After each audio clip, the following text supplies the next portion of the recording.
So when it came to the heavies were interesting because they were under the branch committee, they were under the governing body.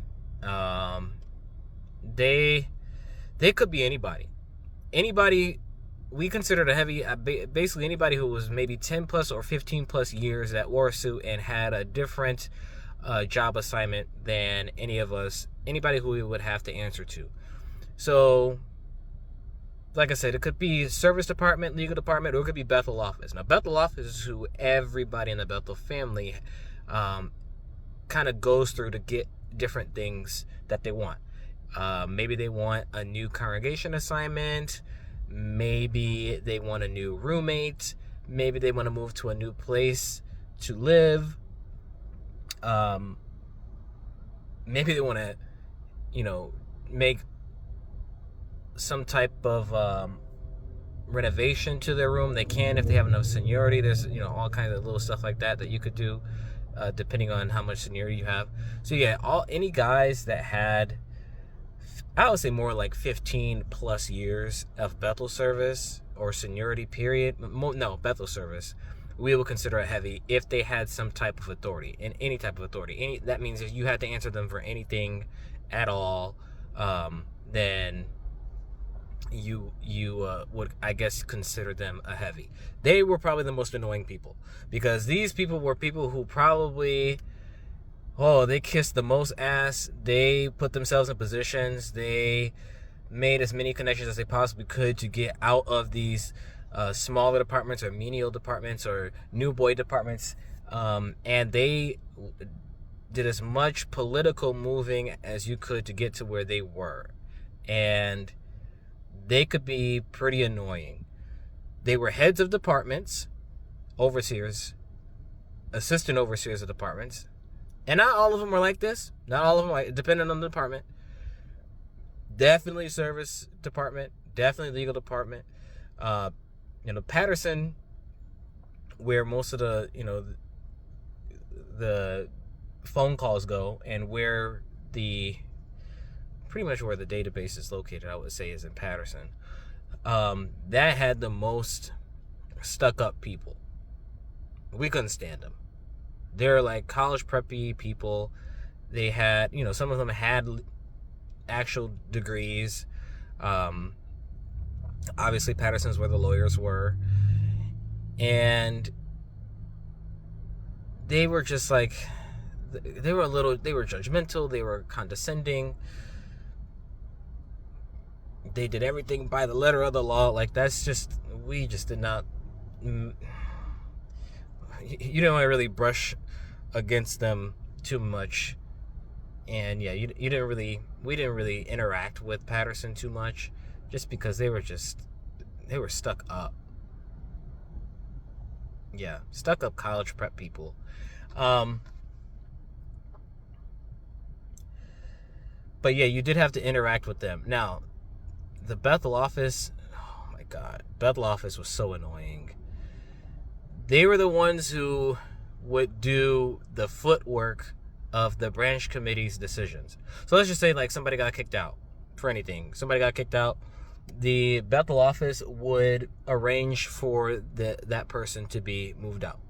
They would make sure that you were escorted out of Bethel. All your things were packed up and moved away. Now, if it was real, real bad and you had to leave without your stuff, they would send your stuff to the closest assembly hall to wherever you were going to go. They'd just pack it up for you. Don't even come back. Just leave right now. They'll pack it up for you, send it to the closest assembly hall, and you could pick it up there. Or we can, if there is no assembly hall, they'll probably send it to the largest kingdom hall in your area where they can just drop it off, or they'll arrange some other arrangements, I guess. But the footwork of Bethel office was like Big Brother.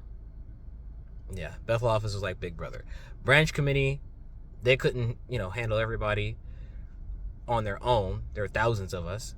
So Bethel office kind of did that. Now, if you were an overseer in Bethel office, then you were who the henchmen kind of answered to. And Bethel officers, they were actually just normal Bethelites.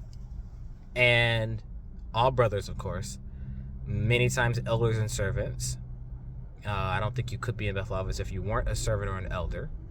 But yeah, if you were coming from Bethel office, remember, I'm going from top down. So if you were in Bethel office, your responsibility was basically to keep a watchful eye on the Bethel family, particularly the young brothers who just got there. You were the ones who were going to be the snitches. You were the ones who were going to be the counselors. If you were breaking a rule, they are the first people who are going to tell you broke this rule. They were keeping track of your record. Let's just say you had a party in your room, nothing crazy, just a party. You got a little loud, and your neighbor called down to the lobby and said, "Hey, look, these guys are being mad loud. Can you please tell them to shut up?" You had enough of those on your record, you're going to get a nice conversation. Another thing, they kept track of your sick days. You had a lot of sick days. You're a young brother. You shouldn't be having that many sick days. What's going on? Are you struggling spiritually? First question always is, are you struggling spiritually? You were going to deal with Bethel office first and last before you left Bethel. And you wanted to avoid them. A lot of times these guys were people who were your friends. Sometimes you would come in with a group of guys, they'd advance so much to the point where they're in Bethel office now, and then they get real brand new. And no fault of their own, they were just handed a hell of a lot of responsibility. And so you kind of avoid them because you don't want to get drunk around them. You don't want to watch the wrong thing around them. You don't want to say the wrong thing around them. They had the authority to counsel you immediately, and they would. And they didn't necessarily like it. But, eventually, as they began to get more responsibility and more seniority, more experience in their life or at Bethel, and their name began to get a little bit more weight to them, then that became an issue, and you didn't really want to be around those guys anymore, and you would kind of lose a friend.